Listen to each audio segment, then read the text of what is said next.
Hello and welcome. नमस्कार, मैं OP Singh.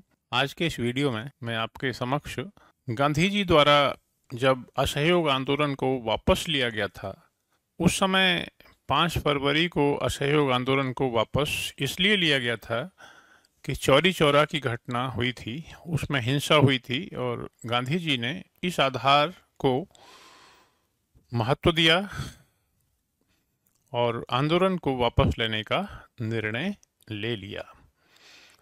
इस समय गांधी जी की बड़ी आलोचना हुई और गांधी जी की आलोचना व्यापक तौर पर हुई। गांधी जी की प्रतिष्ठा भी काफ़ी गिर गई थी। जो लोग गांधीवाद से, गांधी जी के आगमन से बहुत ज़्यादा प्रभावित हुए थे पिछले 7 सालों में, अब उन्हें निराशा हुई और ये लगा कि गांधी जी ने हमें धोखा दे दिया। गांधी जी ने तो राष्ट्र को धोखा दे दिया और 20 मझधार में ही हमें छोड़ दिया। तो आज इन्हीं सब बिंदुओं पर हम चर्चा करेंगे। This is very very important area और यहाँ से क्वेश्चन भी पूछ लिए जाते हैं, खासतौर से मेंस एग्जामिनेशन में। और यह एक इतिहास का एक काफ़ी कंट्रोवर्शियल टॉपिक भी है, एक विवादित विषय भी है। तो आज के इस वीडियो में हम इन्हीं बातों पर चर्चा करूँगा। हाँ, ये बात ज़रूर है कि गांधी जी के अगर विरोधी बहुत ज़्यादा मुखर हो गए थे, दे वर क्वाइट वोकेटिव इन 1922, तो उनके समर्थक भी उनके साथ डटे रहे। इस तरह से ये डिबेट काफ़ी लंबे समय तक चलती रही। It's a very very important area of academic discussion and debate. तो आइए हम शुरुआत करते हैं। दौर था 1920 का। 1920 में नागपुर अधिवेशन में गांधी जी ने असहयोग आंदोलन का आह्वान किया था। यह असहयोग आंदोलन 1921 के पूरे वर्ष भर चलता रहा और 1921 के अंत में यह महसूस किया गया कि असहयोग आंदोलन की जो डिग्री है उसे हमें बढ़ाना चाहिए। असहयोग आंदोलन क्योंकि प्रभावी नहीं है, तो सरकार पर और अधिक दबाव बनाने के लिए गांधी जी ने निश्चय किया था कि हमें आंदोलन के स्वरूप को असहयोग की जगह अब हमें बदल कर क्या कर देना चाहिए, सविनय अवज्ञा, यानी नॉन कॉपरेशन की जगह हमें सिविल डिसोबीडियंस शुरू कर देना चाहिए। उस समय गांधी जी ने कहा था कि I will bring Swaraj in just 1 year time. आप मुझे स्वराज के लिए 1 वर्ष का वक्त दें। और यह निश्चय किया गया था कि जो सिविल डिसोबीडियंस मूवमेंट होगा, सविनय अवज्ञा, यहाँ बता दूं मैं कि नॉन कॉपरेशन और सविनय अवज्ञा में अंतर है। नॉन कॉपरेशन का मतलब है हमें सरकार से कोई सहयोग नहीं करना है। इसका मतलब यह है कि हमें कोई सरकार विरोधी कोई कानून को तोड़ना नहीं होता, हमें बस केवल उनसे बात नहीं करनी है, उनके समारोहों में भाग नहीं लेना है, उनके स्कूलों में नहीं जाना है पढ़ने के लिए, उनकी अदालतों में नहीं जाना है, समझ गए। और प्रिंस ऑफ वेल्स या इंग्लैंड से आने वाले किसी महत्वपूर्ण व्यक्ति के सम्मान समारोह में भाग नहीं लेना है, गवर्नर जनरल, गवर्नर्स की प्रेस कॉन्फ्रेंसेस को बाइकआउट करना है, स्वदेशी सामान को बढ़ावा देना है। तो इस तरह से अपनी सॉलिडारिटी को हमें व्यक्त करना है और सरकार को के समक्ष अपनी नाराजगी जतानी है। लेकिन इस असहयोग आंदोलन में किसी प्रकार के कानूनों को तोड़ने का कोई मंतव्य नहीं था। There was no intention to break the government laws, यानी सरकार विरोधी गतिविधि इसमें नहीं होती थी। जब यह आंदोलन अप्रभावी रहा तो गांधी जी ने, जैसा कि मैंने अभी बताया, गांधी जी ने इस आंदोलन की जो लेवल है, अब लेवल 3 से लेवल 4 पर आ गए और उन्होंने इसकी डिग्री बढ़ाने का निश्चय किया। सविनय अवज्ञा का अर्थ है विनय सहित अवज्ञा, यानी सरकारी कानूनों की अवहेलना, उनकी अवज्ञा करना सविनय, विनय के साथ। इसका मतलब है कि still we would violate the British laws, but we would keep non-violent and peaceful. Peaceful and non-violent approach should be used for violating the government. यानी सरकारी कानूनों को तोड़ना है, लेकिन विनय के साथ, शांति के साथ और हिंसा को हमें नहीं फैलाना है। यहाँ मैं बता दूं कि गांधी जी ने निश्चय किया था कि हम पहले सविनय अवज्ञा का जो आंदोलन है बारडोली से आरंभ करेंगे। हम ये आंदोलन कहाँ से शुरू करेंगे? बारडोली, गुजरात में, यहाँ से आरंभ करेंगे। और उसकी डेट रखी गई थी 12 फरवरी 1922। अगर ये आंदोलन बारडोली में सफल हो जाता है तो फिर हम इस आंदोलन को पूरे भारत में फैला देंगे। If it comes out successful in Bardoli, then we will spread it out all over the country. तो ये बात थी। लेकिन बारडोली आने से पहले ही, 12 फरवरी की इस डेडलाइन से पहले ही, चौरी चौरा की घटना हो गई। गोरखपुर जनपद में था उस समय चौरी चौरा। 22 पुलिसकर्मियों को एक हिंसक भीड़ ने थाने में बंद कर दिया और थाने में आग लगा दी। And 22 policemen were tossed to death. अग्निकांड में इनकी मृत्यु हो गई। गांधी जी इस घटना से बहुत क्षुब्ध हो गए और उन्होंने कांग्रेस वर्किंग कमेटी को विश्वास में लिए बिना इस आंदोलन को वापस ले लिया। 5 फरवरी को उसी समय उन्होंने आंदोलन को वापस ले लिया। And then he called the members of the Congress working committee. खुद भी वो कांग्रेस वर्किंग कमेटी के मेंबर थे। कांग्रेस वर्किंग कमेटी के गठन का निर्णय 1920 में लिया गया था और उसमें 15 सदस्य होते थे। उन सबको बारडोली में बुलाया। जिस दिन आंदोलन यहाँ शुरू करना होना था उसी दिन आंदोलन की वापसी पर एक स्वीकृति की मोहर लगवा दी। तो 15 सदस्यीय CWC ने गांधी जी के निर्णय को स्वीकार कर लिया और इसके साथ ही एक बड़ी बहस भारत में आरंभ हो गई।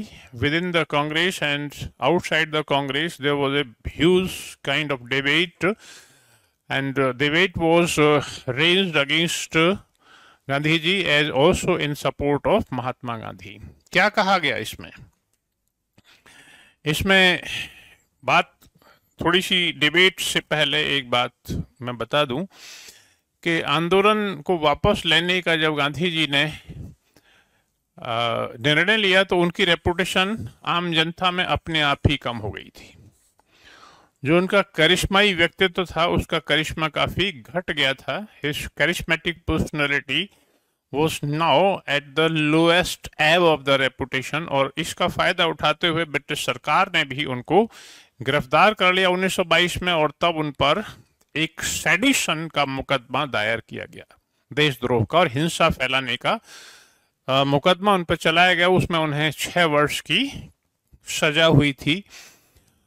तो गांधी जी की लोकप्रियता में भारी गिरावट आई थी। उसी लोकप्रियता का फायदा उठाते हुए गांधी जी के जो धुर विरोधी रहे थे कांग्रेस में, किसी भी संगठन में विरोधियों की संख्या हमेशा ही रहती है, तो उन्होंने सिर उठाया और फिर he was brought under the heavy barrage of the questions of different type। बहुत तरह के सवाल उनसे पूछे जाने लगे।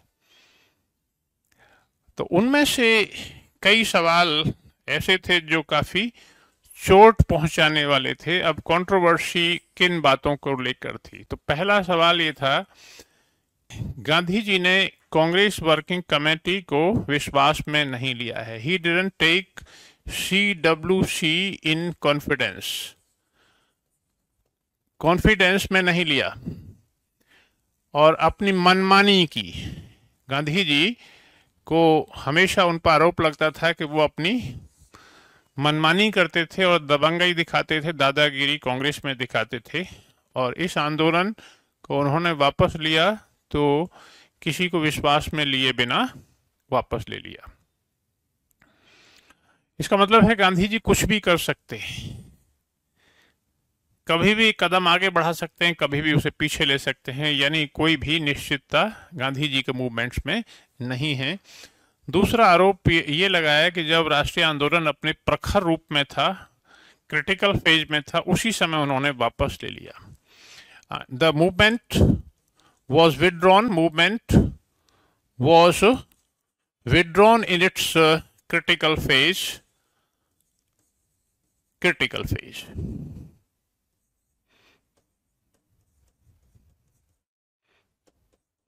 Okay, और ये बड़ा इम्पोर्टेंट है कि जब आंदोलन चरम पर था और हमें उसे आगे बढ़ाने के लिए कुछ और प्रयास करने थे, तो उन्होंने उसे वापस ले लिया। तीसरा महत्वपूर्ण बिंदु था कि ऐसे आंदोलन रोज रोज खड़े नहीं किए जा सकते। गांधी जी ने जनता को धोखा दिया है। Gandhi ji has been responsible for ditching the people. Gandhi ji ने लोगों को डिच किया है, धोखा दिया है। जिन लोगों ने उन पर विश्वास किया, युवाओं ने अपने आप को आंदोलन में झोंक दिया, उन्होंने अपने कॉलेज स्कूल छोड़ दिए, वकीलों ने अपनी प्रैक्टिस छोड़ दी, ऐसे बहुत सारे काम हुए। उन बहुत सारे लोगों का करियर चौपट हो गया और ऐसे लोगों के लिए फिर कोई और रास्ता नहीं था। और वो युवा जो थे, युवा फिर क्रांतिकारी आंदोलन में शामिल हो गए, उनमें हताशा और निराशा फैल गई। तो उन्होंने राष्ट्र में एक तरह से निराशाजनक वातावरण को बल दिया, निराशाजनक वातावरण को। तो it was a depressing climate which was for which Gandhi ji was responsible। Gandhi ji को जिम्मेदार ठहराया गया। और फिर गांधी जी ने इन पर एक आरोप ये लगाया गया कि for him to him his own personal ideas of truth and non violence are more important than the swaraj of the country. आज़ादी से ज़्यादा उन्हें अपने व्यक्तिगत जो विचार हैं उनके लिए वो महत्वपूर्ण हैं। तो his ideas are more important than the freedom, then the swaraj of the country. लोगों ने कहा कि भाई छोटी मोटी, इतने बड़े देश में ऐसी हिंसा की छोटी मोटी घटनाएं होंगी और हम आंदोलन को वापस ले लेंगे तो आंदोलन तो चलेगा ही नहीं फिर। This was one of the main arguments of his opponents. और सबसे बड़ी बात ये थी कि गांधी जी तो ये मानते थे कि it is not the question of big or small incident of violence, it's the question of the principle. हम जिस सिद्धांत, जो हमारी आइडियोलॉजी है, जो विचारधारा है, अगर विचारधारा की बात करें तो हिंसा की कोई भी घटना हमें बिल्कुल बर्दाश्त नहीं होनी चाहिए। It's not the question of whether 1% died और 1000 डाइड। गांधी जी पर एक आरोप यह भी लगा कि गांधी जी अपनी जो वायदे उन्होंने किए थे उसके पाबंद नहीं है। ही is not a man of commitment, not a man of commitment। उन्होंने जो कमिटमेंट किया था 1921 के एंड में कि I will bring freedom, I will bring Swaraj in just 1 year time frame, तो उस कमिटमेंट पर वो खरे नहीं उतरे। और इस तरह से ये एक नैरेटिव बन गया था। इसी नैरेटिव का ओवरऑल इफेक्ट ये हुआ कि गांधी जी की, जैसे मैंने अभी बताया था, गांधी जी की जो प्रतिष्ठा थी वो काफी कम हो गई थी। तो गांधी जी ने, उनको इस बात से भारी आघात पहुंचा कि उनकी आलोचना जिस तरह से हुई थी। हालांकि ये बात सही है कि उनके जो समर्थक थे या उन्होंने स्वयं अपने जो विरोधी थे उनकी सभी बातों के उन्होंने संतोषजनक जवाब भी दिए। गांधी जी पर एक आरोप यह भी लगता था कि वो जब लगता था कि आंदोलन उनके हाथों से निकल रहा है, उसका कंट्रोल उनके हाथों से निकलता जा रहा है, तो वो फिर आंदोलन को वापस ले लेते थे। और जो सरमाएदार वर्ग थे, जो इस्टेब्लिश्ड सेक्शंस थे सोसाइटी के, उनको, जैसे पूंजीपति थे या जमींदार थे, उनको बचाने के लिए भी वह आंदोलन को वापस ले लेते थे। यानी अगर उन्हें लगता था कि हिंसा की संभावना है तो आंदोलन को वापस ले लेते थे। गांधी जी के सत्याग्रह की जो तकनीक है, मास मोबिलाइजेशन का जो विचार था, उसमें यह भी था कि आम आदमी को अगर हम जोड़ते हैं तो आम आदमी के पास न तो हथियार हैं, न धन संपत्ति है, उसको लंबे समय तक किसी आंदोलन में टिकाए रखना बहुत मुश्किल है, इसीलिए उसे आराम दिया जाना चाहिए। तो गांधी जी के समर्थक भी काफ़ी कुछ इन बातों के जवाब निकाल कर लाए। आप इस वीडियो पर आपका क्या विचार है? क्या गांधी जी ने सही किया या गलत किया? आप अपने विचार अपने कमेंट बॉक्स में, वीडियो के कमेंट बॉक्स में ज़रूर लिखिएगा। और मैं एक अन्य इसी तरह के किसी अन्य रोचक विषय पर इसी तरह का कोई वीडियो लेकर आपके समक्ष फिर से आऊँगा। Till then, goodbye. Thank you for being with me. Thank you very much.